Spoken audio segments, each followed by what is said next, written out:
Sarah Mitchell stood frozen at the airline counter, her worn debit card trembling in her hand as the screen flashed those devastating words, "Declined." Her 5-year-old daughter Maya pressed against her leg, clutching a stuffed rabbit that had seen better days. The ticket agent's sympathetic smile only made the humiliation burn deeper. Behind her, the line of impatient travelers grew longer, their sighs and shuffling feet a chorus of judgment she felt in her bones.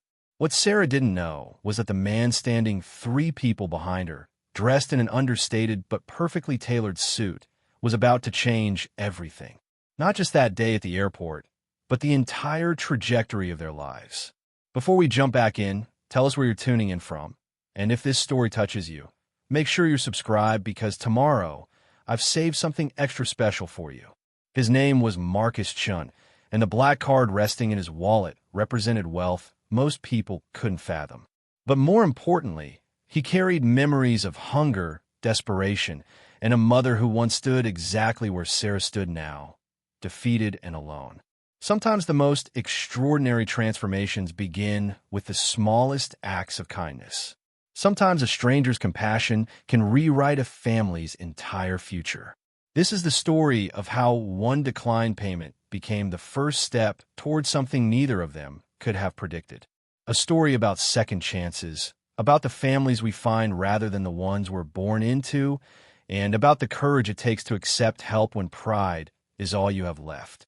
The fluorescent lights of San Francisco International Airport flickered overhead as Sarah Mitchell approached the United Airlines counter for the 3rd time that morning. Her hands were shaking, not from cold, but from the adrenaline of desperation that had become her constant companion over the past 6 months. Maya, her daughter, dragged her feet beside her, the wheels of their single, battered suitcase squeaking with every rotation. Sarah had checked her bank account 17 times since waking up at 4 that morning in the cheapest motel she could find near the airport. The number hadn't changed. $347.62. The ticket to Boston cost $412. She was $64.38 short of getting her daughter to the only family they had left, her aunt who had finally, after months of Sarah's pleading, agreed to let them stay until Sarah got back on her feet. The ticket agent, a middle-aged woman named Patricia according to her name tag, looked up with the kind of professional smile that Sarah had learned to recognize as sympathetic detachment. Patricia had probably seen hundreds of travelers with problems, and Sarah was just another one. "I need to purchase 1 adult ticket and 1 child ticket to Boston," Sarah said, trying to keep her voice steady. Her throat felt tight. "The flight leaves in 2 hours." Patricia's fingers flew across the keyboard. "Let me check availability for you. 1 moment, please." Sarah glanced down at Maya, who was leaning heavily against her hip. The girl's face was pale, her eyes underscored with shadows that no 5-year-old should have. They'd been sleeping in the car for the past week, ever since the eviction notice had finally resulted in a sheriff's deputy standing at their apartment door with a court order. Sarah had packed what they could carry, sold what she could sell, and spent the last of her savings on gas to get them across the state to this airport. "Okay, I have 2 seats available on Flight 847 departing at 11:45, Patricia said, her eyes scanning the screen. "The total comes to $678 for both tickets." Sarah's heart dropped into her stomach. "That's more than the price I saw online last night." "Yes, unfortunately prices can fluctuate, and since you're booking within 24 hours of departure, it's a higher rate." Patricia's voice carried genuine regret. "Is there a different date that might work better for you?" Sarah felt Maya's small hand grip her shirt. She couldn't explain to this woman that there was no other date, that her aunt expected them tomorrow, that the motel wouldn't let them stay another night without payment they couldn't make, that the car had started making a grinding noise that suggested it wouldn't survive another week of being their home. "I only have $347, Sarah heard herself say, and immediately felt the heat of shame crawl up her neck. "Is there any way to make that work? Any discount or payment plan?" Patricia's expression shifted from professional to genuinely uncomfortable. "I'm so sorry, but we don't have payment plans for ticket purchases. The price is set by the system." She paused, glancing at Maya. "Let me check if there are any promotional fares available." Sarah watched the woman's fingers move across the keyboard again, but she already knew the answer. She'd spent the entire previous night searching every possible combination of flights, connecting routes, different airlines, even bus tickets. This direct flight was the cheapest option available, and she still couldn't afford it. The lowest fare I can find is still $594 for both of you, Patricia said softly. I really wish I could do more. Sarah nodded, unable to speak past the lump in her throat. She could feel the people in line behind her shifting impatiently. Someone coughed pointedly. Maya tugged on her shirt. Mommy, I'm thirsty. Just a minute, baby, Sarah whispered. She looked back at Patricia. What if just my daughter flies? How much for a child ticket alone? Patricia hesitated. Ma'am, we can't allow an unaccompanied minor that young to fly without special arrangements, and those require advance booking and additional fees. Of course they did. Sarah felt the weight of every decision that had led her to this moment pressing down on her shoulders. The relationship that had slowly turned controlling and then dangerous. The restraining order that had caused her to miss work for court appearances. The lost job. The maxed out credit cards from trying to survive while finding new employment. The eviction. The systematic dismantling of a life she'd tried so hard to build for her daughter. Okay, Sarah said quietly, stepping back from the counter. Thank you for checking. Wait, Patricia said, her voice dropping. Listen, there's a family assistance program through social services at the airport. It's not much, but sometimes they can help with travel costs for families in crisis. The office is on the lower level near baggage claim. It might be worth trying. Sarah nodded, not trusting herself to speak. She took Maya's hand and pulled their suitcase away from the counter, aware of the relief from the people behind her who could now move forward with their simple, uncomplicated ticket purchases. Where are we going now? Maya asked as they walked away from the counter. We're going to talk to some people who might be able to help us, Sarah said, injecting false cheerfulness in her voice. It's going to be an adventure. But Maya was too tired for adventures. She'd been too tired for months now, her natural childhood energy dampened by instability and her mother's constant stress. The girl simply nodded and dragged her feet alongside Sarah as they made their way toward the escalators. The airport bustled with the organized chaos of early morning travel. Business travelers rushed past with roller bags and coffee cups, their eyes fixed on their phones. Families with small children corralled excited kids who saw the airport as a theme park. Elderly couples moved slowly, hand in hand, unhurried and calm. Everyone had somewhere to be, someone expecting them, a life that made sense. Sarah and Maya descended on the escalator, and Sarah caught their reflection in the glass walls. She looked exactly like what she was, exhausted, defeated, desperate. Her jeans were clean, but worn thin at the knees. Her jacket, once nice, now showed its age in the frayed cuffs and stretched fabric. Her hair, which she tried to style that morning in the motel bathroom, hung limp around her face.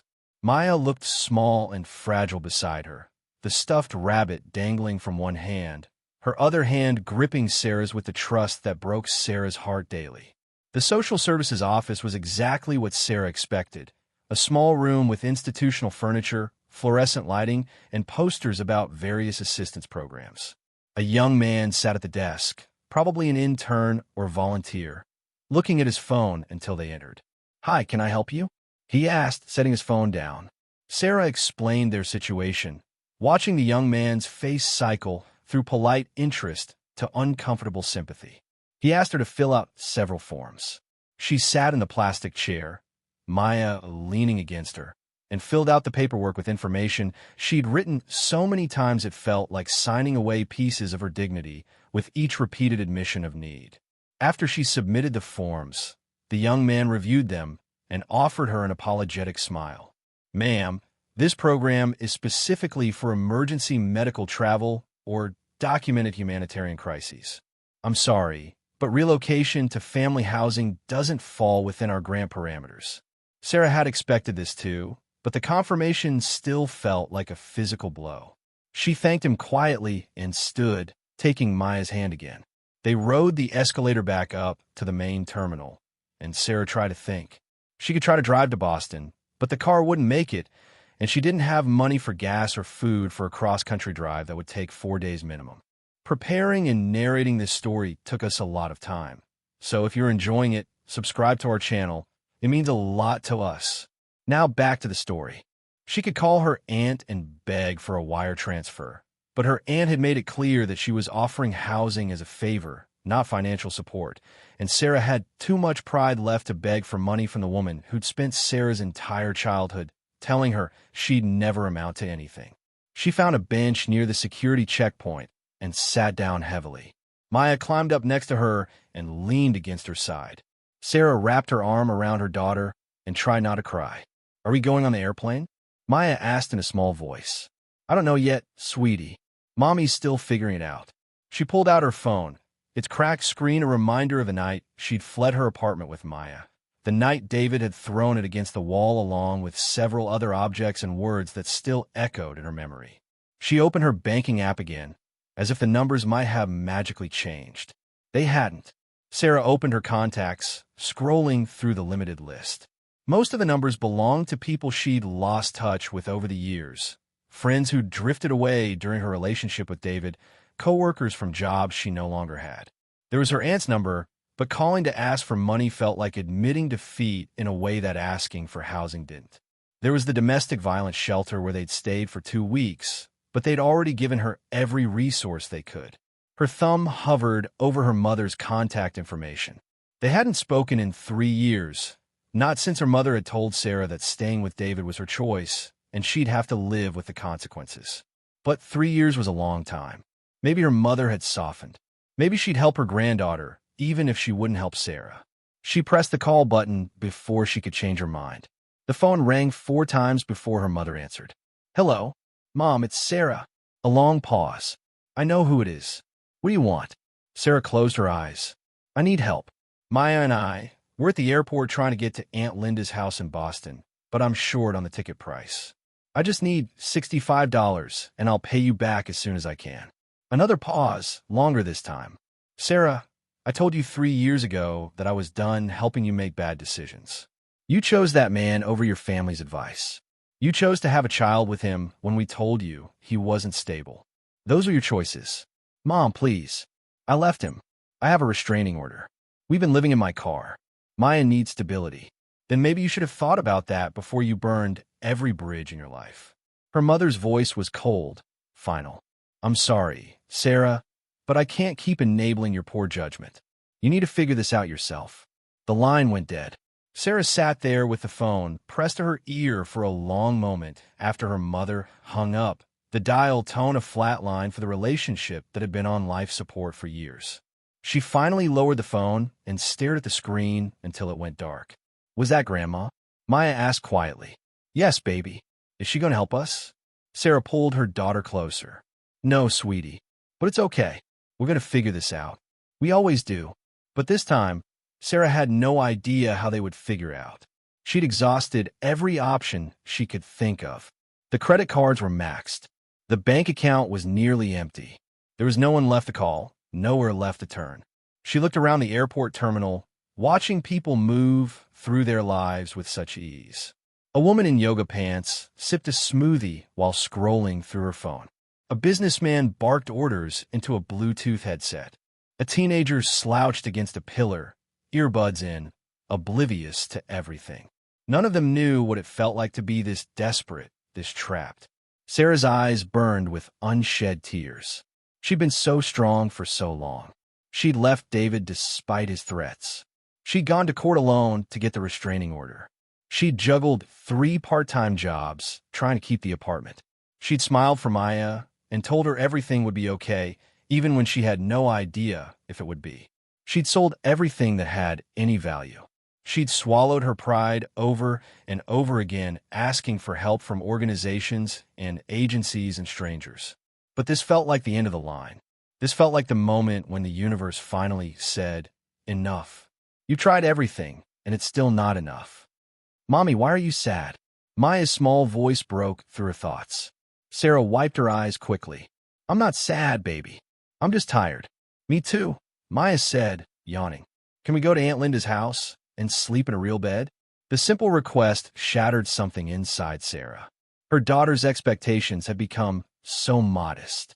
A real bed, not a toy, not a treat, not an adventure. Just a bed that wasn't the back seat of a 13-year-old Honda Civic with springs that poked through the upholstery. Soon, Sarah whispered, making a promise she had no idea how to keep. We'll get there soon. She stood up, pulling the suitcase upright again. She'd go back to the ticket counter. Maybe there was a supervisor who could override the price. Maybe there was some policy she didn't know about. Maybe if she explained the situation better, more clearly, they'd find a way to help. It was a thin hope, barely more than wishful thinking, but it was all she had left. Sarah and Maya made their way back through the terminal, past the coffee shops and newsstands, past the families taking selfies and the business travelers checking their watches. They reached the United Airlines counter again, and Sarah saw a different agent there now, a younger man with slicked back hair and an expression that suggested he took his authority very seriously. She approached the counter, and he looked up with a practiced smile that didn't reach his eyes. "How can I help you today?" Sarah explained the situation again, her voice steady despite the trembling in her hands. She told him about the $347, about needing to get to Boston, about her daughter. She didn't mention the car or the eviction or the restraining order. She tried to keep it simple, just a person who needed to get on a plane and was a little short on funds. The agent listened with decreasing patience, his fingers tapping on the counter. "Ma'am, I understand your situation, but airline ticket prices are set by a complex algorithm based on demand, timing, and availability. I can't just change the price because it doesn't fit your budget." "I understand that," Sarah said, hearing the desperation creeping into her voice despite her best efforts. "But is there someone I could speak to? A manager or supervisor who might have more flexibility?" He sighed, the kind of sigh that suggested he'd had this conversation many times before and found it tedious. "Ma'am, a manager isn't going to change the ticket price. That's not how it works. If you can't afford the ticket, you might want to consider alternative transportation or a different date when the fares are lower." Sarah felt Maya press closer against her leg. The terminal noises seemed to grow louder around them. Announcements and conversations and the rumble of suitcase wheels on tile, all blending into a roar that matched the panic rising in her chest. "We need to get there today," Sarah said, her voice barely above a whisper. "We don't have anywhere else to go." The agent's expression didn't change. "I'm sorry, but that's not something the airline can help with. You'll need to make other arrangements." He turned his attention to his computer screen, dismissing her as effectively as if he'd said the words out loud. Sarah stood there for a moment, feeling the eyes of the people in line behind her, feeling Maya's small hand grip her pant leg, feeling the weight of 6 months of disasters and bad luck and poor decisions crushing down on her. She stepped back from the counter, unable to form words of thanks or acknowledgement. What was the point? She pulled their suitcase and guided Maya away, her vision blurring with tears she refused to let fall. They made it about 20 feet before Maya spoke. "Mommy, I really need to go to the bathroom." Sarah nodded and changed direction toward the restrooms. The women's bathroom was busy, travelers washing their hands and checking their makeup and adjusting their clothes. Sarah led Maya into a stall, then stood outside it, staring at the graffiti scratched into the metal door. Phone numbers and declarations of love and crude drawings and messages about how someone's ex was a liar. She heard Maya finish and helped her wash her hands at the sink. Their reflection in the mirror stopped her. She looked older than her 28 years. Maya looked younger than 5, small and pale and tired. Sarah bent down and cupped her daughter's face in her hands. "I love you so much, Maya. You know that, right?" Maya nodded seriously. "I love you too, Mommy. Whatever happens, we're going to be okay. We have each other." "Okay," Maya said, not really understanding what her mother meant, but responding to the intensity in her voice. They left the bathroom, and Sarah looked around the terminal, trying to think. She could try to return to the car, but they'd already checked out of the motel, and she had nowhere to drive to. She could look for a homeless shelter in San Francisco, but she called several yesterday, and all were at capacity. She could sleep in the car in the airport parking lot, but that would drain the last of their money in parking fees. For the first time since leaving David, Sarah allowed herself to consider the possibility that she'd made everything worse. Maybe she should have stayed. At least Maya had a home, food, a bed. Yes, David was controlling and his temper was frightening, but he'd never actually hurt Maya. Sarah had been the target of his anger, not their daughter. Maybe she'd been selfish leaving. Maybe she'd put her own need for freedom above Maya's need for stability. The thoughts were dangerous, the kind that domestic violence counselors had warned her about. But sitting here in this airport, completely out of options, those thoughts felt less like weakness and more like truth. She found another bench, this one near a floor-to-ceiling window overlooking the tarmac. Planes taxied and took off, carrying people to destinations, to new beginnings, to family, to home. Sarah and Maya sat down, and Sarah pulled her daughter into her lap. "Tell me about Aunt Linda's house," Maya said, a game they'd been playing for weeks. "Tell me about my room." Sarah had never actually seen her aunt's house in Boston, but she'd invented elaborate descriptions based on childhood memories of visiting other relatives. "Well, your room has yellow walls because yellow is a happy color. And there's a big window with curtains that have butterflies on them." "Real butterflies?" Maya asked, playing along with the familiar story. "No, pictures of butterflies. Pink and purple ones. And there's a soft rug on the floor where you can play with your toys." "What toys will I have?" Sarah's heart clenched. "All new ones. Whatever you want. We'll go to the toy store, and you can pick out anything you like." "Can I get a dollhouse?" "Of course you can get a dollhouse. A big one with lots of rooms and furniture." Maya smiled and settled more comfortably in Sarah's lap. "And we'll have breakfast every morning?" "Every single morning. Whatever you want. Pancakes, waffles, cereal, eggs. You name it. I want pancakes with chocolate chips." "Then that's what you'll have," Sarah said, stroking her daughter's hair. They sat like that for a long time, Sarah describing a life she desperately wanted to give her daughter but had no idea how to provide. The fantasy was rich with details, warm beds, and full meals and safety and stability. Everything a child should have as a baseline, not as an impossible dream. Sarah was so lost in the story she was telling that she didn't notice the man approaching until he spoke. "Excuse me, miss?" Sarah looked up, startled. The man standing a few feet away was in his mid-30s, Asian features, well-dressed in dark slacks, and a crisp white shirt under a charcoal blazer. His hair was neat, his shoes expensive, everything about him radiating success and stability. "Yes," Sarah said, instinctively pulling Maya a little closer. "I'm sorry to bother you, but I couldn't help overhearing your conversation at the ticket counter earlier." The man's voice was gentle, his expression kind. "I was in line behind you." Sarah felt her face flush with embarrassment. "Oh, I'm sorry about the delay. I know we held up the line." No, the man said quickly, holding up his hands. "That's not why I'm here. I just wanted to see if I could help." Sarah stared at him, not understanding. "Help how?" He hesitated, seeming to choose his words carefully. "I'd like to buy your tickets to Boston. Both of them, if you'll let me."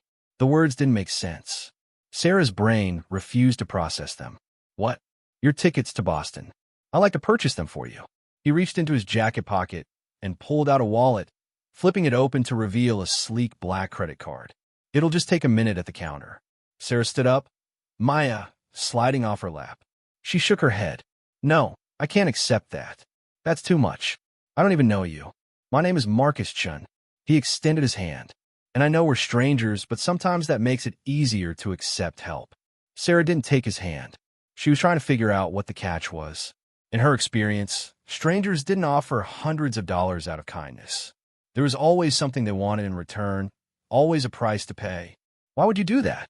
she asked, her voice sharp with suspicion. Marcus lowered his hand, not seeming offended by her reaction. "Because a long time ago, my mother was in a similar situation, and someone helped her when she needed it most." He paused. "I'd like to pay that forward, if you'll let me." Sarah studied his face, looking for signs of deception or ulterior motive. But his expression remained open, patient, waiting for her response. "I can't pay you back," Sarah said finally. "Not anytime soon. I'm not asking you to. This isn't a loan.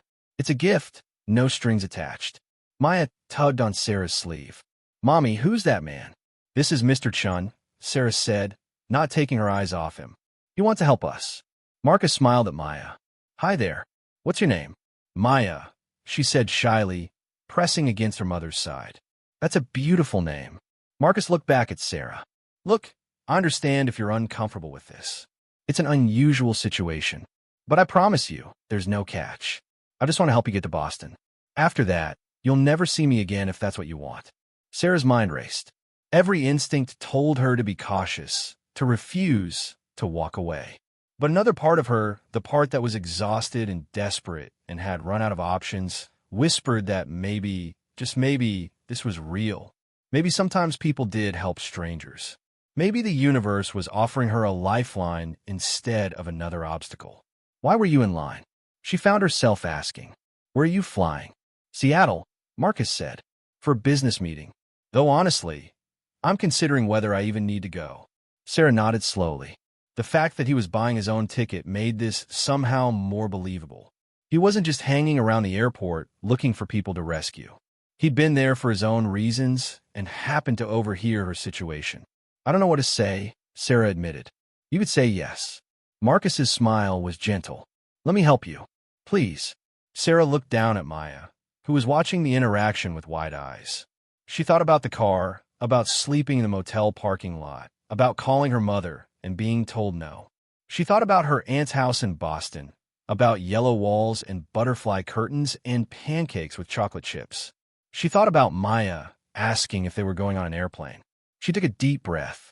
Okay, if you're really sure. Thank you. I'm sure. Marcus's smile widened. Come on, let's go back to the counter.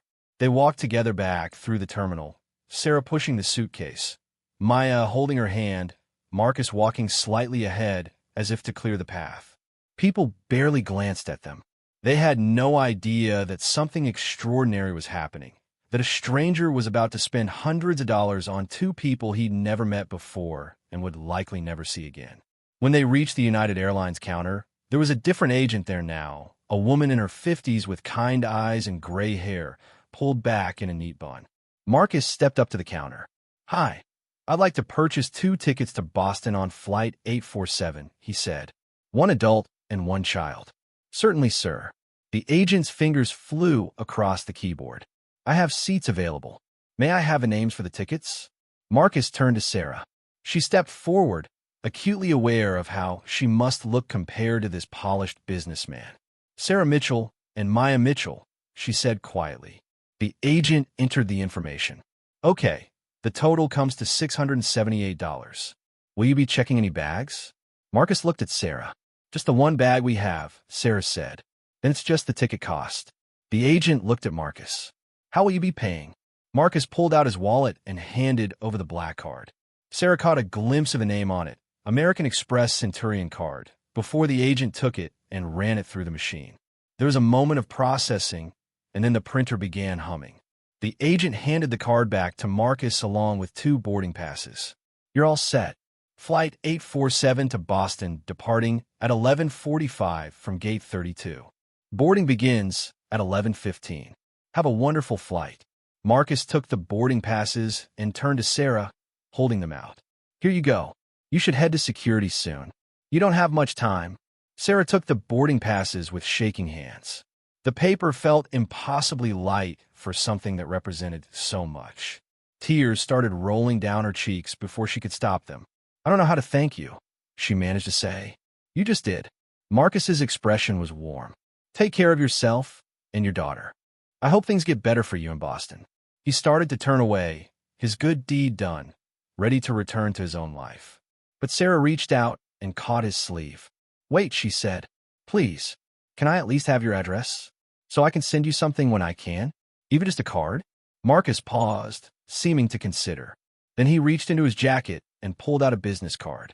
His name was printed in neat letters. Marcus Chun, founder and CEO, Chun Innovations. Below there was an address in Palo Alto, a phone number, and an email address. You don't have to, he said as he handed it to her. But if it makes you feel better, sure. Sarah tucked the card carefully into her jacket pocket. Thank you. Really, you have no idea what this means to us. I think I have some idea. Marcus gave her one last smile, then nodded at Maya. Take care, Maya. Have a good flight. Bye, Maya said, waving her small hand. They watched him walk away, his confident stride carrying him back toward his own gate, his own life, his own concerns. Within moments, he disappeared into the crowd of travelers. Sarah looked down at the boarding passes in her hand, then at her daughter. "We're going to Boston," she said, her voice full of wonder. "We're really going? On an airplane?" Maya's eyes lit up with excitement. "On an airplane." Sarah laughed, wiping her tears. "We need to get through security now. Come on." They made their way to the security checkpoint, Sarah's hands still trembling as she placed her suitcase on the conveyor belt and helped Maya take off her shoes. The TSA agent barely looked at them as they passed through the metal detector. On the other side, Sarah sat on a bench and helped Maya put her shoes back on. Then they followed the signs to gate 32. The gate area was already filling with passengers. Sarah found 2 empty seats near the window, and they sat down. Maya pressed her face against the glass, watching the planes. "Is that our plane?" she asked, pointing at a large aircraft being loaded with luggage. "Maybe," Sarah said. "We'll find out soon." She pulled out her phone and looked at the business card Marcus had given her. Marcus Chun, CEO. She opened Google and typed in his name. The search results were immediate and extensive. Marcus Chun, tech entrepreneur, founder of Chun Innovations, a company that developed AI software for healthcare applications. Articles about his company's latest funding round, its partnerships with major hospitals, its expansion plans. Photos of Marcus at tech conferences, accepting awards, speaking on panels. Sarah scrolled through the results, piecing together a picture of the man who just bought their tickets. 36 years old, Stanford graduate. His company was valued at over $200 million.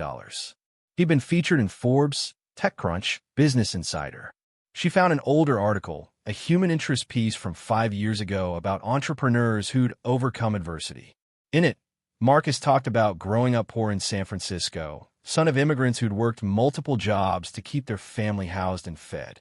He talked about his mother standing in line at food banks, his father driving a taxi 20 hours a day, how he'd worn the same pair of shoes for 3 years because they couldn't afford new ones. The article quoted him saying, "I remember what it felt like to be invisible, to be the kid at school, wearing donated clothes and eating free lunch. I remember my mother crying because she couldn't afford my field trip fee. Those memories drive everything I do now." Success isn't just about building wealth. It's about making sure other people don't have to feel that invisibility, that shame. Sarah read the words twice, then closed her phone and tucked it away.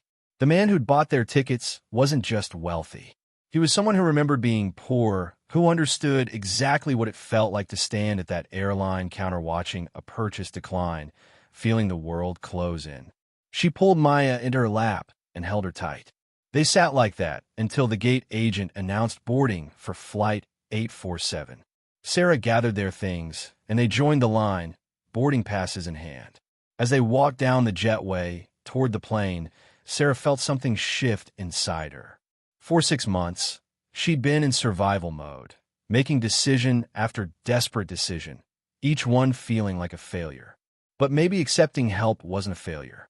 Maybe it was what people who remember being poor did for people who were poor now. Maybe kindness from strangers wasn't something to be suspicious of, but something to be grateful for.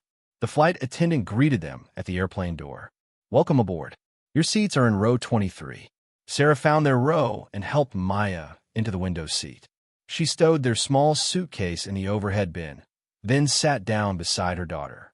Maya's eyes were huge, taking in everything: the narrow aisle, the overhead compartments, the seat pocket with its safety card and magazine. "We're really on airplane," Maya whispered, as if saying it too loudly might break the spell. "We really are," Sarah confirmed. As other passengers filed past them, stowing luggage and settling into seats, Sarah felt her phone buzz. She pulled it out and saw a text from an unknown number. She opened it. "I hope you have a safe flight. Take care of yourself and Maya. If you ever need anything in the future, don't hesitate to reach out. Some of us remember what it's like." Marcus, Sarah stared at the message.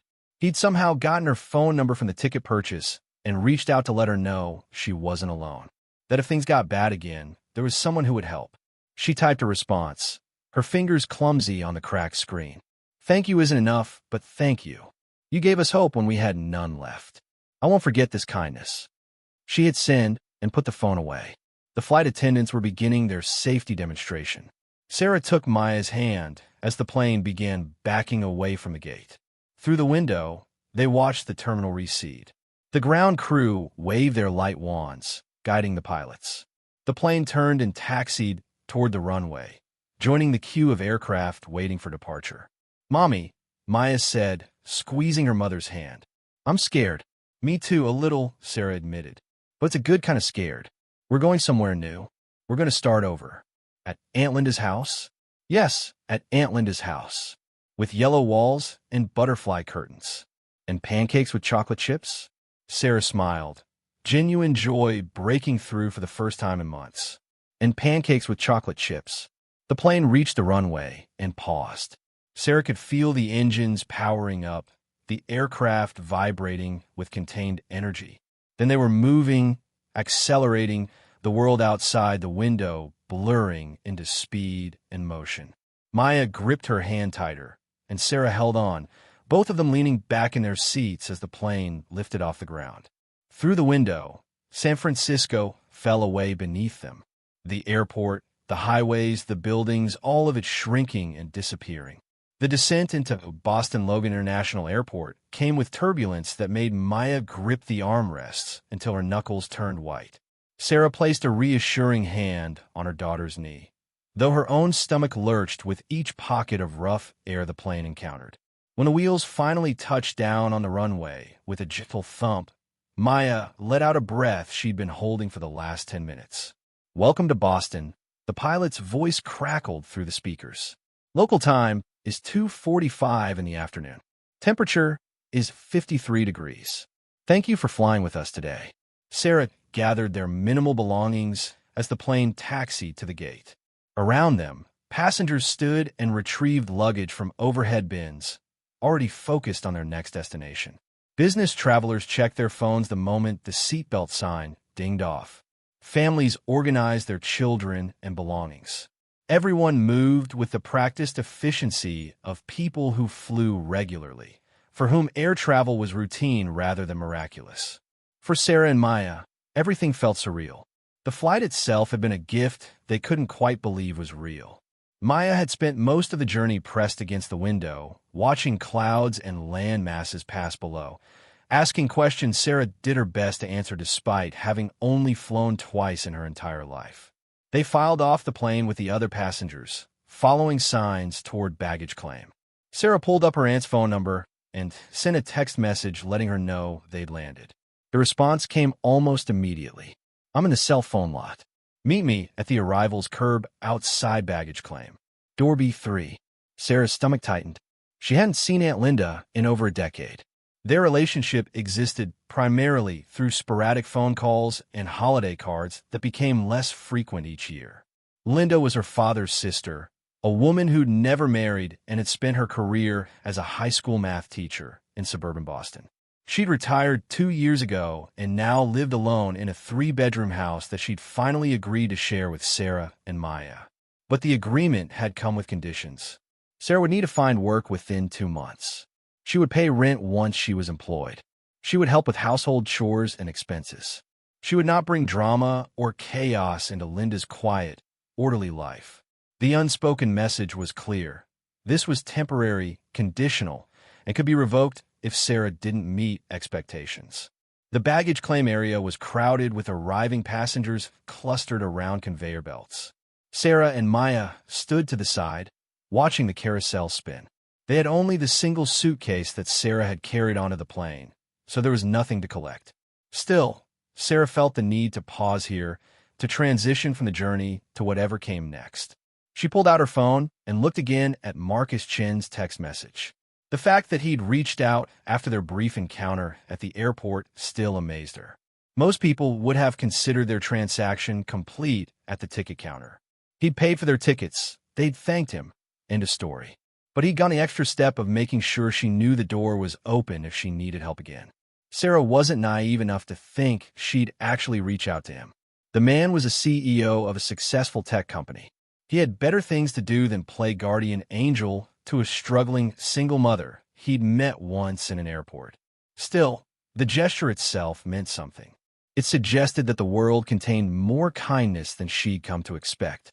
"Come on, baby," Sarah said to Maya. "Let's go meet Aunt Linda." They made their way through the terminal, following signs toward ground transportation. The airport was smaller than San Francisco's, but still busy with a constant flow of travelers. Outside the automatic doors, the New England air hit them with a chill that made Maya shiver. Sarah zipped up her daughter's thin jacket, wishing she'd thought to pack something warmer. The arrivals curb was a chaos of cars pulling up and driving away, reunions happening, luggage being loaded. Sarah scanned the vehicles looking for Aunt Linda, though she realized she had no idea what kind of car her aunt drove. She pulled out her phone to text Linda when a silver Toyota Camry pulled up in front of them and the window rolled down. "Sarah?" The woman in the driver's seat was older than Sarah remembered, her hair now fully gray and cut in a practical bob. Deep lines bracketed her mouth and creased her forehead, but her eyes, sharp and assessing behind wire-rimmed glasses, were unmistakably familiar. "Aunt Linda." Sarah stepped forward with Maya at her side. "Thank you so much for picking us up. Put your bag in the trunk and get in." Linda's voice was clipped efficient. "We're not supposed to idle here for long." Sarah quickly loaded their suitcase into the trunk and helped Maya into the back seat before climbing into the passenger seat herself. Linda pulled away from the curb before Sarah had even fastened her seatbelt. They drove in silence for several minutes, exiting the airport and merging onto the highway. Sarah stole glances at her aunt, trying to read her mood. Linda's hands gripped the steering wheel at 10 and 2, her posture rigid, eyes fixed on the road ahead. "How was your flight?" Linda finally asked. "It was good." Maya loved looking out the window. Sarah kept her voice neutral, pleasant. "Thank you again for letting us stay with you. I know this is a big disruption to your life." "It is," Linda agreed bluntly. "But your family, and family helps family when they're in need. That's what your father would have wanted." The mention of Sarah's father, dead now for 8 years, hung in the air. He'd been the bridge between Sarah and Linda, the reason for holiday gatherings and birthday calls. Without him, their relationship had withered to almost nothing. "I'm going to find work as quickly as possible," Sarah said. "I've already been applying to jobs online. I have an interview scheduled with a restaurant next week, and there's a call center that's hiring." "Good." Linda changed lanes with precision. "The house is in Brookline, about 20 minutes from here. You and Maya will share the guest room upstairs. There's a bathroom up there, too. I've cleared out the closet and the dresser for your things." "That's very generous." Sarah felt Maya's small hand reach forward from the back seat and grasp her shoulder, seeking reassurance. Linda glanced in the rearview mirror at Maya. "How old are you now?" 5, Maya answered quietly. "You'll need to enroll in kindergarten." Linda addressed this to Sarah. "The elementary school is within walking distance. I'll give you the information you'll need to register her." "Thank you. I'll take care of that right away." They exited the highway and drove through neighborhoods that grew progressively quieter and more residential. Trees lined the streets, their leaves showing the first hints of autumn color. The houses were older, well-maintained, with neat lawns and flower gardens. It was the kind of neighborhood Sarah had fantasized about when she was younger, safe and stable, where children played on sidewalks and people knew their neighbors. Linda turned onto a street called Parkway Avenue and pulled into the driveway of a modest 2-story colonial house painted pale yellow with white trim. A small front porch held 2 rocking chairs. The lawn was immaculate, bordered by flower beds that showed signs of careful tending. "This is it," Linda said, turning off the engine. "Home sweet home." They got out of the car, and Sarah retrieved their suitcase from the trunk. Linda led them up the front walkway and unlocked the door. The interior was exactly what Sarah expected. Neat and orderly, furnished with pieces that looked like they'd been carefully selected decades ago and maintained in perfect condition. Hardwood floors gleamed. Surfaces held no clutter. The air smelled faintly of lemon cleaning solution. Living room, dining room, kitchen through there. Linda gestured as she walked through the first floor. "Half bath under the stairs. My bedroom is down that hallway. Your room is upstairs." They followed Linda up a narrow staircase to the second floor. She opened a door to reveal a medium-sized bedroom with slanted ceilings, a double bed with a floral comforter, a dresser, and a small desk pushed against one wall. A window overlooked the backyard. The bathroom is across the hall. Linda opened another door to show a small but clean bathroom with a tub and shower combination. Towels are in the closet here. I run the washing machine on Wednesdays and Saturdays, so you can add your laundry to those loads. Thank you, Aunt Linda. This is perfect. Sarah set the suitcase down just inside the bedroom door. Linda looked at Maya, who was standing very still, taking everything in with wide eyes. Are you hungry? I have sandwich materials and soup. Yes, please, Maya said politely. They went back downstairs to the kitchen, a small but efficient space with white cabinets and outdated but spotless appliances. Linda moved around the kitchen with practiced ease, pulling out bread and deli meat and cheese, setting a pot of chicken noodle soup on the stove to heat. Sarah automatically moved to help, finding plates in the cabinet and setting the small kitchen table. Maya sat quietly in one of the chairs, her stuffed rabbit on her lap. Tell me about your situation, Linda said as she assembled sandwiches. Not the sanitized version you gave me on the phone. The real story. Sarah glanced at Maya, not wanting to discuss the details in front of her daughter. Linda seemed to understand. Maya, why don't you take Mr. Rabbit and explore the backyard? Linda suggested. You can see the garden. Just stay where we can see you from the window. Maya looked at Sarah for permission. Sarah nodded. Go ahead, sweetie. Stay in the yard. Once Maya had gone outside, visible through the kitchen window as she walked around examining flowers and trees, Linda turned to Sarah with her arms crossed. So, Sarah took a deep breath and told the story. Meeting David 8 years ago when she was 20. How charming he'd been at first, how attentive. The gradual escalation of controlling behavior. The isolation from friends and family. The verbal abuse that occasionally turned physical. Getting pregnant with Maya and thinking a baby might fix things. Realizing too late that nothing would fix a man who didn't want to be fixed. She told Linda about the moment 2 years ago when David shoved her so hard she hit the kitchen counter and cracked a rib. About finally calling the police and getting a restraining order. About how David had made good on his threat to make her life difficult. Calling her employer with false accusations that got her fired, contesting custody arrangements that dragged her to court repeatedly, draining her savings on legal fees. She explained how she'd been working 3 part-time jobs trying to keep their apartment, how she'd maxed out credit cards buying groceries and paying utilities, how she'd finally fallen behind on rent and received the eviction notice. The choice to leave San Francisco entirely, to start completely over somewhere David wouldn't follow. And you had nothing? No savings at all? Linda's voice was neutral, but Sarah heard the judgment underneath. I spent everything trying to keep us afloat. Legal fees, rent, basic expenses. Sarah met her aunt's eyes. I made a lot of mistakes. I stayed too long. I should have left years earlier. But I was scared and I didn't think I could make it alone. Linda was quiet for a long moment. Then she ladled soup into bowls and placed the sandwiches on plates. Mistakes are part of life. What matters is learning from them. They ate lunch mostly in silence. Maya joining them from the backyard with grass stains on her knees and a smile on her face from the simple joy of exploring a new space. After lunch, Linda showed them more of the house, explaining her routines and expectations. Dinner was at 6. Quiet hours after 9. The television in the living room could be used, but kept at a reasonable volume. The thermostat stayed at 68 degrees. That evening, after they'd unpacked their minimal belongings and Maya had taken a bath in the clean white tub, Sarah tucked her daughter into the double bed they'd be sharing. The room was warm and dry and safe. Everything their car had not been. I like Aunt Linda's house, Maya said sleepily. It smells nice. It does, Sarah agreed, smoothing her daughter's damp hair back from her forehead. Are you happy we came here? Maya nodded. Will we stay forever? I don't know about forever, but we'll stay as long as we need to. As long as Aunt Linda lets us. What if she tells us to leave? The question revealed the insecurity that had become part of Maya's worldview. Nothing was permanent. Homes could disappear. People could leave. Safety was always temporary.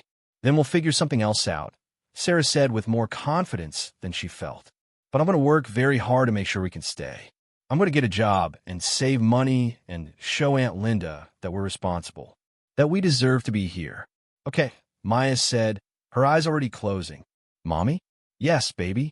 That man at the airport. Mr. Chun. He was nice. He was very nice. Will we ever see him again? Sarah thought about the business card tucked in her jacket pocket, about the text message she'd saved on her phone. Probably not, sweetie, but we'll always remember what he did for us. Maya murmured something that might have been agreement and drifted off to sleep. Sarah sat on the edge of the bed for a while, watching her daughter's chest rise and fall, grateful beyond words for this moment of peace. Downstairs, she found Linda sitting in the living room with a book, reading, glasses perched on her nose. Sarah hesitated in the doorway, unsure if she should join her aunt or give her space. Come sit, Linda said without looking up from her book. We should talk about the plan. Sarah sat in the armchair across from Linda's spot on the sofa. The plan? For the next few months. Linda closed her book and set aside. You said you have a job interview next week. That's good. But you need to be realistic about your situation. You have no recent employment history, no references, no special skills or education beyond high school. Sarah felt the criticism land like blows, even though everything Linda said was true. I'm not trying to be cruel, Linda continued. I'm trying to be practical. You're going to have to work harder than most people to rebuild your life. Multiple jobs, probably. Long hours. It won't be easy. I know. Sarah kept her voice steady. I'm ready to do whatever it takes. Good, because I'm only offering this help once. If you mess this up, if you fall back into old patterns or make poor choices, you'll have to figure things out on your own. I won't enable destructive behavior. I understand. Sarah paused. What old patterns are you referring to? Linda gave her a sharp look. Your father spoiled you growing up. He made excuses for you when you skipped school or stayed out late. He paid your way through community college that you dropped out of. He gave you money whenever you asked for it. And look where that got you. The words stung worse because they contained truth. Sarah's father had been soft on her, his only child, his daughter, who could do no wrong in his eyes. Her mother had been the disciplinarian, the one who set boundaries and enforced consequences. After the divorce, when Sarah was 12, her father had tried to compensate for the family breakup by being the fun parent, the permissive one, the friend rather than the authority figure. When he died suddenly of a heart attack, Sarah was 20 and adrift. She dropped out of college, was working a retail job she hated, had no direction or ambition. It was during that vulnerable time that she'd met David, who'd seemed like stability and strength. She'd mistaken control for protection, possessiveness for passion. You're right, Sarah said quietly. My father did enable me, and I made terrible choices because I didn't know how to make good ones. But I'm learning. Everything that's happened this year has taught me that no one is coming to rescue me. I have to rescue myself. Linda studied her for a long moment. Good. Hold on to that understanding. It'll serve you well. They sat in silence for a while, the grandfather clock in the corner ticking steadily. Finally, Linda stood. I'm going to bed. I'm an early riser, usually up by 6. Feel free to make breakfast for yourself and Maya. Help yourself to anything in the kitchen. Thank you, Aunt Linda, for everything. Linda paused at the bottom of the stairs. Sarah, I know I'm not warm and fuzzy. That's not who I am, but I do want you to succeed. You're my brother's daughter, and that means something to me. It means something to me, too. Linda nodded and headed upstairs, leaving Sarah alone in the living room. Sarah sat there for a while longer, processing the day. 24 hours ago, she'd been sleeping in her car outside a San Francisco motel, terrified and hopeless. Now she was sitting in a comfortable house in Massachusetts, her daughter sleeping safely upstairs, a chance at a fresh start within reach. She pulled out her phone and looked at Marcus Chin's business card again. On impulse, she opened her email and started typing. Dear Mr. Chun, she wrote, I wanted to let you know that Maya and I arrived safely in Boston this afternoon. Thanks to your incredible generosity, we're now with family and beginning the process of rebuilding our lives. I don't know if I'll ever be able to fully repay you for what you did for us, but I promise to pay it forward when I'm able. When I'm back on my feet and in a position to help someone else, I'll think of you and the kindness you showed 2 strangers who desperately needed it. Thank you for being the kind of person who remembers what it's like to struggle and chooses to help because of it, not despite it. With deepest gratitude, Sarah Mitchell. She read it over twice, then hit send before she could second-guess herself. She didn't expect a response. The man was busy running a company, living his successful life. But she wanted him to know that his gesture had meant something, that it had given her not just a plane ticket, but hope. That night, lying next to Maya in the double bed with its floral comforter, listening to the unfamiliar sounds of a new house settling around them, Sarah allowed herself to believe that maybe things could actually get better. Maybe this was the turning point. Maybe the worst was behind them.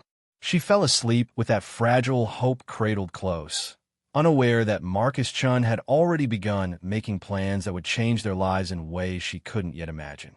3 days after arriving in Boston, Sarah received an email response from Marcus. She was at the public library, using one of their computers to submit job applications, when the notification popped up on her phone. Maya was in the children's section a few feet away, looking at picture books under the watchful eye of a librarian who'd smiled kindly at them when they arrived. Sarah opened the email, her heart beating faster. Dear Sarah, I'm so glad to hear you and Maya arrived safely. I've been thinking about your situation, and I'd like to help more if you'll let me. I know how difficult it is to start over with no resources, no safety net. I remember my mother in similar circumstances try to find work while caring for 2 young kids, fighting to keep us housed and fed. It took her years to get stable, and she had help from community organizations and kind people along the way. I'd like to be one of those kind people for you, if you're willing to accept the help. I have some connections in the Boston area through my company. We have a partnership with Beth Israel Deaconess Medical Center, and I know they're always looking for reliable people in various departments. It's not glamorous work, mostly administrative and support staff positions, but it's stable employment with benefits. If you're interested, I can put you in touch with their HR department. Additionally, I'd like to set up a small fund to help with your immediate expenses. First month's rent, security deposit for your own place when you're ready, basics like clothing and school supplies for Maya.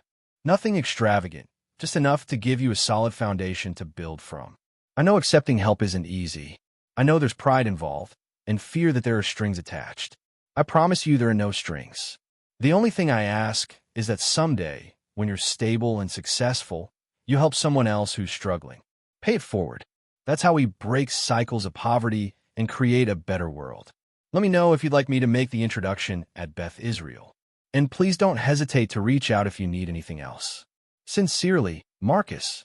Sarah read the email 3 times, her hands shaking. She looked over at Maya, who was giggling at something in a Dr. Seuss book, completely unaware that their lives were about to change again. Part of Sarah wanted to refuse. She'd already accepted so much from this man, a stranger who owed her nothing. Taking more felt like crossing a line from accepting help to becoming dependent. But another part of her, the practical part that had been making hard choices for months, recognized this for what it was, an opportunity she couldn't afford to turn down. A job at a hospital meant steady income, benefits, health insurance for Maya. It meant stability in a way that multiple part-time jobs never could. It meant a path forward. She typed a response, her fingers clumsy on the small phone keyboard. Dear Marcus, I don't know what I did to deserve this kindness, but I'm grateful beyond words. Yes, I would very much appreciate an introduction to the HR department at Beth Israel. I'll work harder than anyone they've ever hired. I promise you that. Regarding the financial help, I want to accept because I need it desperately, but I also want you to know that I will pay back every dollar as soon as I'm able. Please keep records of what you spend. Consider it a loan if that makes it easier. And yes, I promise to pay it forward. When I'm stable, when I'm successful, I'll find someone who needs help, and I'll be there for them the way you've been there for me. Thank you for seeing us, for remembering what it's like, for caring enough to do something about it. You're changing our lives. Gratefully, Sarah. She sent the email and sat back in the hard library chair, trying to process what was happening. A man she'd met once in an airport was systematically dismantling the obstacles between her and a stable life. It felt unreal, like something from a movie rather than actual life. Her phone buzzed less than 10 minutes later with Marcus's response. I've already sent an email to Jennifer Walsh in HR at Beth Israel. She's expecting your call. Her direct number is below. Mention my name, and she'll know exactly who you are. Regarding the money, it's not a loan. It's a gift freely given. The only repayment I want is for you to use it well and pass the kindness forward someday. I'll have my assistant reach out to you tomorrow about the practical details. In the meantime, take care of yourself and Maya. You got this. Marcus. Below his signature was a phone number for Jennifer Walsh and an extension. Sarah stared at it for a long moment, then stood up and walked over to Maya. Come on, sweetie. We need to make an important phone call. They found a quiet corner of the library, and Sarah dialed the number with trembling fingers. It rang 3 times before a professional voice answered. Jennifer Walsh, Human Resources. Hi, Ms. Walsh. My name is Sarah Mitchell. Marcus Chen asked me to call you. Sarah's voice came out steadier than she felt. Sarah, yes. I just got Marcus's email. Thank you so much for calling. Jennifer's voice warmed immediately. Marcus spoke very highly of you. He mentioned you're looking for employment? Yes, ma'am. I'm looking for anything available. I'm a hard worker and a fast learner. I don't have recent experience in healthcare, but I'm willing to start anywhere. Well, we have several openings that might be a good fit. Jennifer's keyboard clicked in the background. Can you come in for an interview this week? How's Thursday at 10? That's perfect. Thank you so much. Wonderful. I'll email you the address and details. Just bring your ID and social security card. We'll take care of the rest. They spoke for a few more minutes, Jennifer explaining the hospital's various departments and the types of positions available. By the time Sarah hung up, she had an interview scheduled and a real chance at a real job. That evening, Sarah told Linda about Marcus's help. Her aunt listened with an unreadable expression, occasionally sipping her tea. So this man you met in the airport is now setting you up with a job and giving you money? Linda's tone was skeptical. He's trying to help, Sarah said carefully. He understands what it's like to struggle. Or he's trying to establish a relationship where you feel indebted to him. Linda set down her teacup. Sarah, I know you want to believe the best in people, but men don't usually give away thousands of dollars without expecting something in return. The implication hung in the air. Sarah felt her cheeks flush. It's not like that. He has a girlfriend, according to his social media. He's just someone who remembers being poor and wants to help. I hope you're right. Linda's expression softened slightly. But be careful. Accept the job, help if it's legitimate, but be very cautious about accepting money from someone you barely know. I will be. Sarah understood Linda's concern, even if she didn't share it. Everything about Marcus's communication had been respectful and boundaried. He'd mentioned his mother's struggles, his own history, framed his help in terms of paying forward kindness he'd once received. Nothing in his demeanor or words had suggested ulterior motives. Still, Linda's warning stayed with her as she prepared for the interview on Thursday. She borrowed a blazer from her aunt, paired it with the one pair of dress pants she owned, and practiced answers to common interview questions. Maya stayed with Linda, who had agreed to watch her for the morning. Beth Israel Deaconess Medical Center was an imposing complex of buildings connected by walkways and corridors. Sarah found her way to the Human Resources Department and checked in at the reception desk. Within minutes, Jennifer Walsh emerged, a woman in her 50s with short brown hair and a warm smile. Sarah Mitchell? Jennifer extended her hand. So nice to meet you in person. They shook hands, and Jennifer led Sarah to a small conference room. The interview was straightforward, focusing less on Sarah's employment history and more on her availability, reliability, and willingness to learn.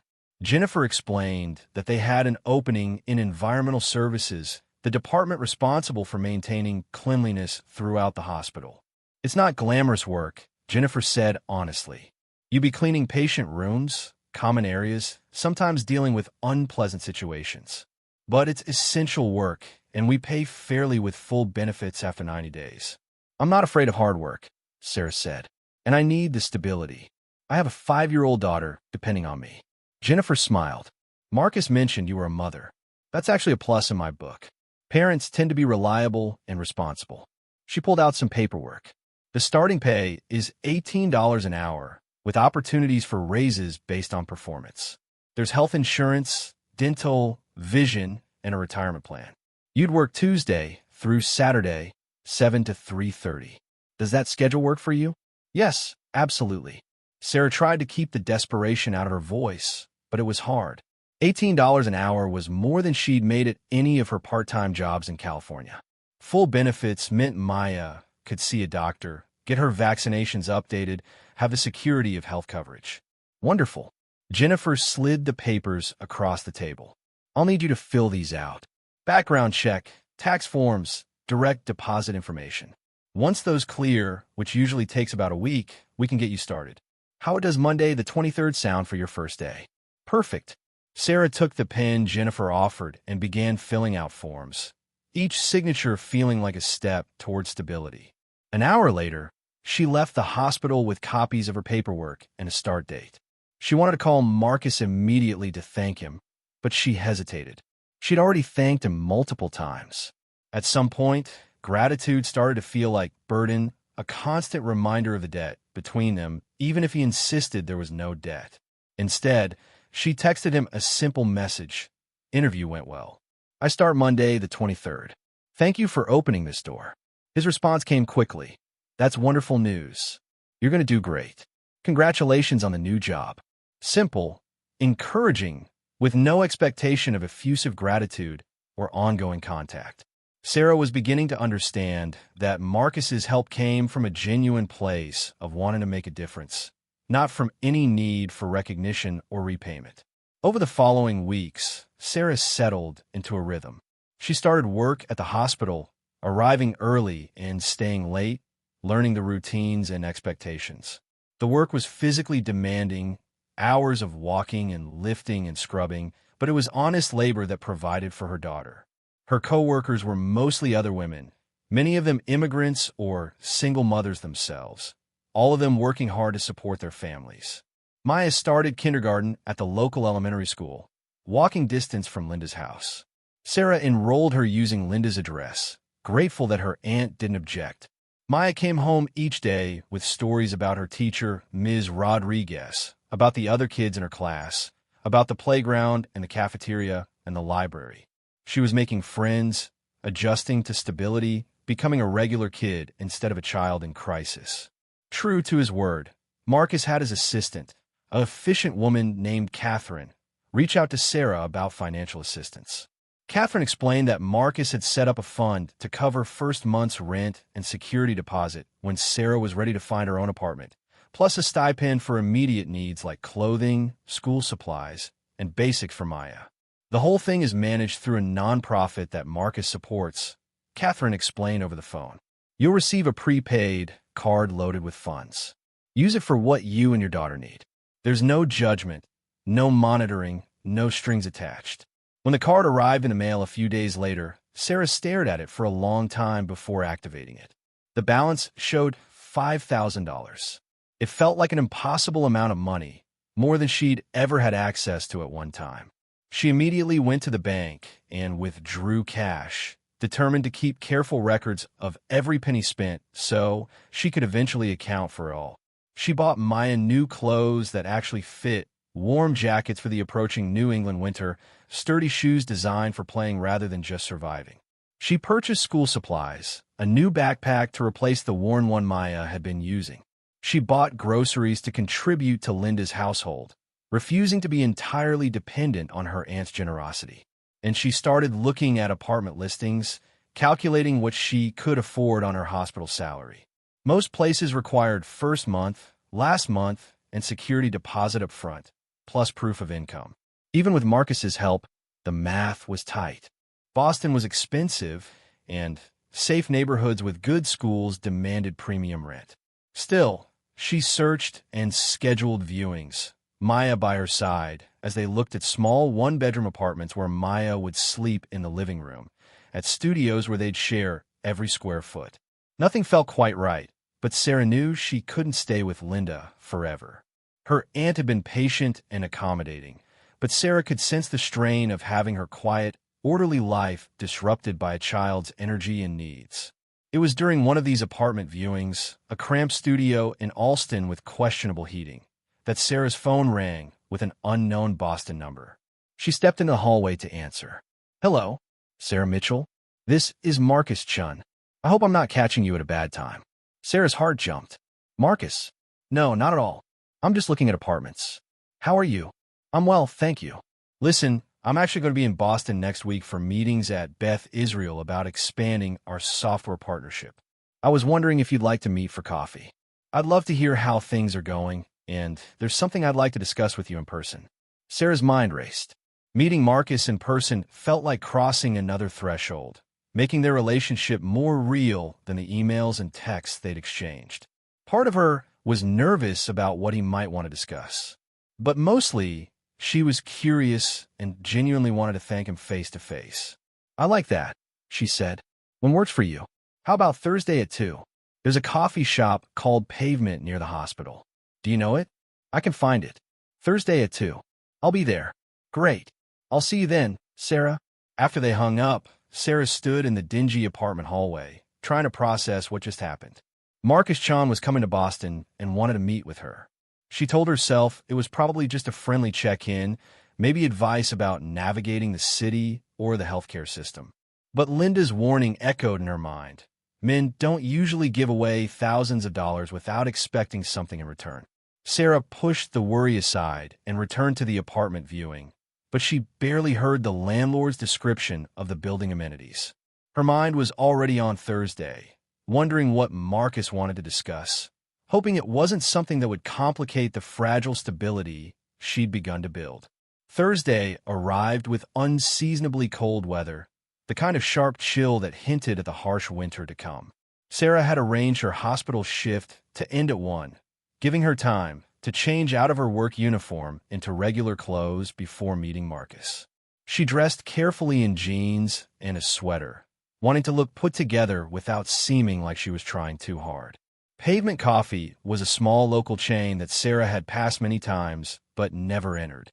She arrived 15 minutes early and ordered a regular coffee, unable to justify spending money on the fancy lattes that seemed to be what everyone else was drinking. She found a table near the window where she could watch for Marcus. He arrived exactly at 2, and Sarah recognized him immediately despite having seen him only once before. He wore dark jeans and a casual button-down shirt under a leather jacket, looking more relaxed than he had at the airport. He spotted her through the window and waved before coming inside. "Sarah, it's so good to see you." Marcus smiled as he approached her table. "How are you doing?"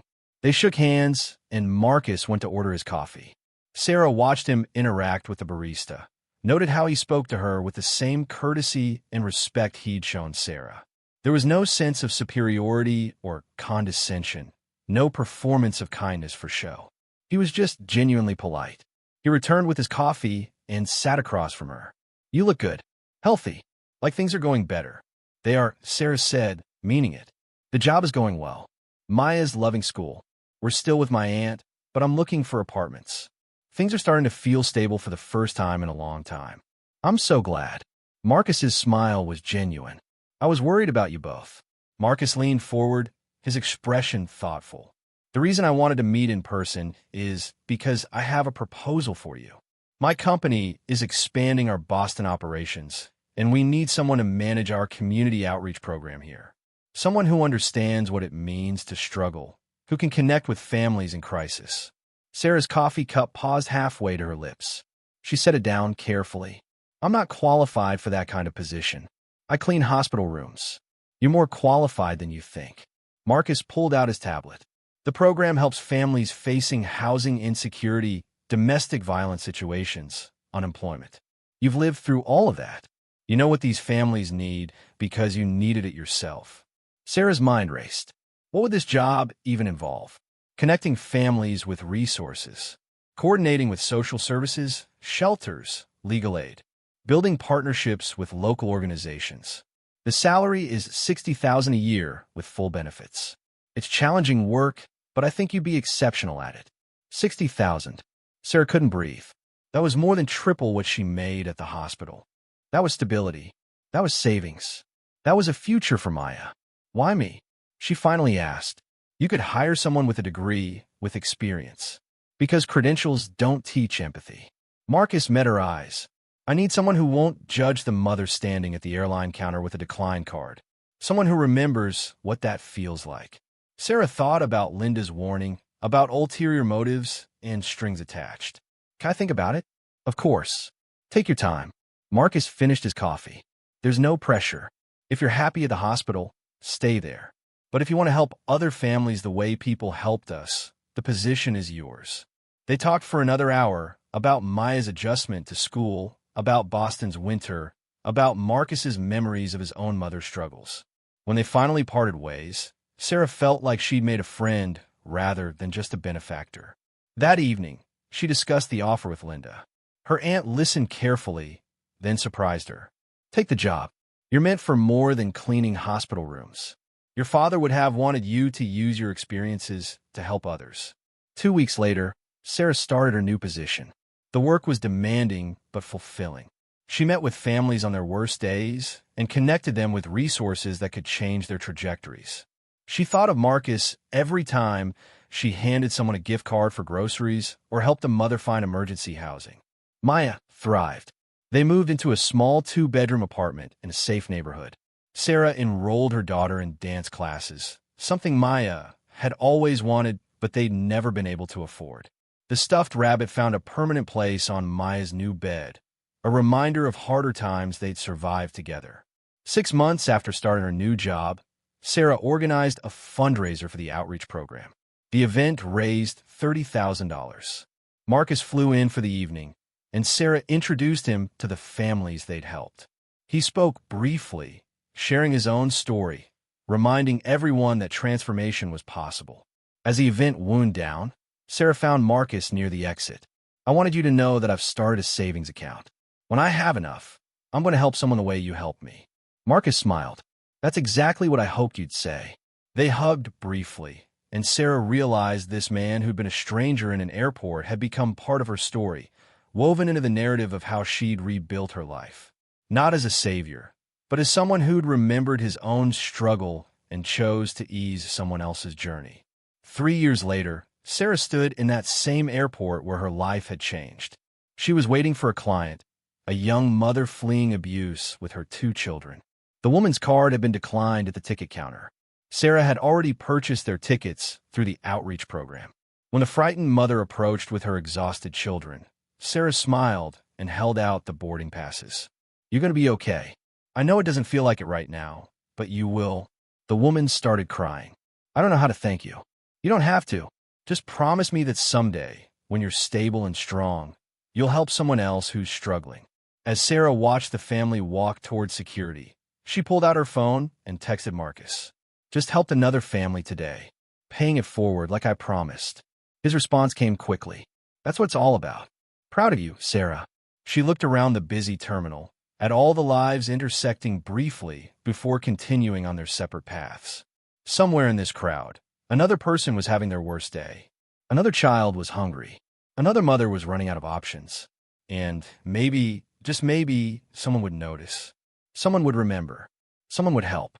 Because that's how the world changes. Not through grand gestures, but through small acts of kindness that ripple outward, touching lives in ways we'll never fully know. One declined card, one black card, one chance encounter that becomes a second chance. Family isn't just who we're born to. It's who shows up when we need them most. It's who stays. It's who remembers what it means to struggle and chooses compassion over judgment. Sarah walked out of the airport into the crisp Boston air, thinking about that desperate day 3 years ago when she'd stood at this same counter with nothing left but hope. She'd been saved by a stranger's kindness. Now she spent her days being that stranger for others. The cycle continued. The kindness multiplied. And somewhere another life was about to change because someone chose to remember, to care, to help. That's what family really means. Up next, you've got 2 more standout stories right on your screen. If this one hit the mark, you won't want to pass these up. Just click and check them out.